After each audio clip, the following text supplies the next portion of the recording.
Hello everybody and welcome to the Cyclical Investors Club YouTube channel. Today I'm going to be analyzing Intel stock. This one came in by request down in the comments section of one of my other videos. I always like to start by kind of reviewing any past coverage I've had of Intel, and I have had quite a bit. So I will start by doing that, and then I'll get in. It's actually pretty relevant to kind of what I'm thinking about Intel right now. If you have a request you'd like me to take a look at, put it down in the comments section. And if it's in the S&P 500, I'll do a free YouTube video. And if it's not in the S&P 500, I post those on Patreon, which is $5 a month. And then I also post those in the full Cyclical Investors Club service over on Seeking Alpha. And I have a lot of other things that I do in the full service as well, like the spreadsheets you'll sometimes see me using.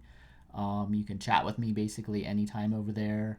And then I have a bunch of other update and like market articles and individual stock articles. So you can check those links out down in the description. As always, this is not individual investing advice. This is just how I analyze stocks.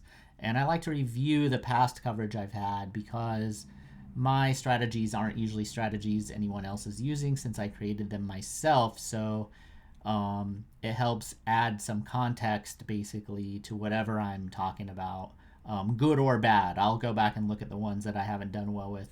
Intel I didn't do particularly well with, so that's a good example.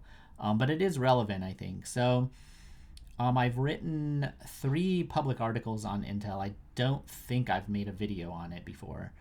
And I bought it in 2020 during the decline that it had there. And then I held it for a couple years actually before finally selling it. So I want to let's look at where it's at relative to this first buy article. So the stock is up slightly, but massively underperformed the S&P 500 during this time. And I've actually sold it since then. I did not write a sell article on it, but I did sell it.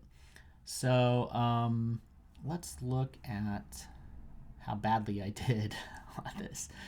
So, and I'll get into the details why here in just a second. So this has been one of my worst performing stocks. So out of 100 realized returns on stocks since, so these have been sold. I don't own any of these anymore unless I rebought them or something.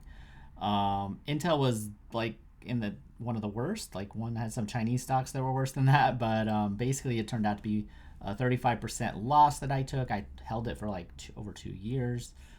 So let's get into kind of what was going on there. So the first thing to note is I treated Intel as a moderately cyclical stock and not a deep cyclical stock. Now, if you go back to the 2000 dot-com bust, it actually was very deeply cyclical and basically got crushed. I basically treated that as like a super cycle, sort of ignored it, noting that it was there. And it's all, even with that, it's been pretty cyclical, but not like super. You can see the general trend of like earnings, unlike most semiconductor stocks, has been up and to the right without like super spiky down cycles where they lose money and so forth. So when I bought it in 2020, let's take a look here. I actually did a pretty good job of getting the near-term bottom. So that was October of 2020. I bought it right here at this bottom dip. So I mean, given the past and everything, and where the earnings were at the time, earnings actually rose for the next year. We did pretty good over the short term. I mean, at one point it was up like 50%. So it started off being pretty sweet, but then what we started to see was basically AMD was just eating their business alive. And then when we had a normal semiconductor down cycle, the combination of those two things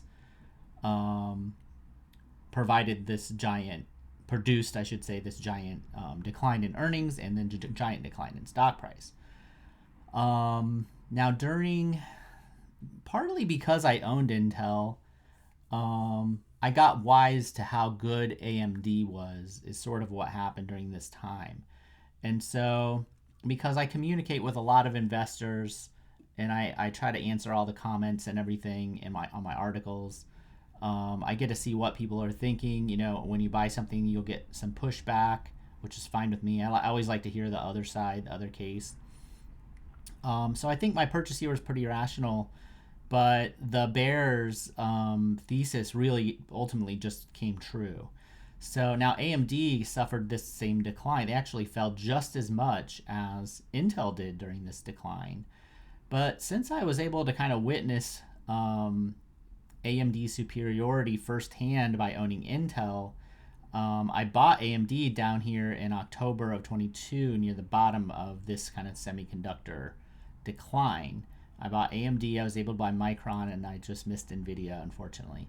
But so this period of time for about 2 or 3 months here, I owned AMD and Intel, but I had always treated Intel as not a deeply cyclical stock. So when earnings fell 66%, that let me know that my original thesis was incorrect. And so rather than, I wasn't trying to like time a bottom, I didn't get like scared. I mean, I held it for a couple years, you know. But what I did was I said, look, my thesis was just wrong. This is cyclical again, because I really think what happened was the less cyclical part of their business, AMD was taking away. So what Intel is left with is the more cyclical part of the business, which is what most semiconductor businesses are. And so what made Intel kind of exceptional for semiconductor business, now that AMD took that. That's my view from a cyclical perspective, because this is kind of like my specialty. So at that point, I said, look, I was wrong. The Intel is cyclical. They might also have business issues, right? But they are cyclical, and so this needs to be treated as a cyclical stock in the future. And then, so given that it had changed so much, the situation had changed so much, it basically goes in the too hard pile for a while until we see what earnings actually, because they even fell even more the next year. So earnings have totally diverged from the price since then. So the stock has risen since then. But I think for me, I just say this is too hard to predict. Right now, it's even higher than when I bought it back here. But even if earnings recover, earnings are like more than half. Even if they recover in 2 years, they're half what they were when I bought the stock. And the price is about the same. So to me, I mean, people are making big bets on the far future of Intel. That's perfectly fine if people want to do that, but that's not something I do. These are people betting, in my opinion, on a turnaround, and I don't usually bet on turnarounds. So while I took this hit on Intel because I just admitted my previous thesis was wrong, I mean, it worked out kind of all right because I bought AMD right down here, basically at the bottom. And I took profits right about here for half of it, just over this top, I think, right in here. I took about 100% is basically what I took. I sold half, and I decided my thinking was if AMD took that steady business from Intel, then AMD probably won't be as cyclical in the future. And then they'll have these secular growth drivers as well. So normally I would just sell a cyclical stock when it reaches kind of what I think is a peak, or it just really gets overvalued quickly. And I got my double that I was looking for. And so it looked like the stock could come down, which is what it did actually for a little while.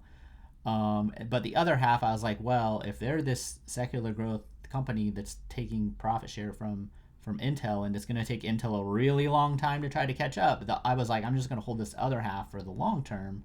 And so that other half is up, about 150%. So, which when you add the two together is maybe more like 125%. So, I was luckily able to buy AMD, to buy their competitor for Intel when they were down, to make up for this business decline basically in Intel. So for me, the long story short here is I don't think there's any numbers you can run on Intel and get a read on the future, because these things are 2026. They're like late 2020 things before we're going to find out how this really all works out. So for me, Intel is just in a void right now. if I was a person that bought it down here, you know, and was up significantly, I would take profits. I mean, I don't know what the stock price is going to do. I have no idea. But, um, you know, for me, if you get into like long-term capital gains territory and you've owned it over a year or you have it in a tax advantage account, if I did, and I had this pop when it's very unclear how long earnings are going to take to catch up to this price, that looks pretty expensive to me.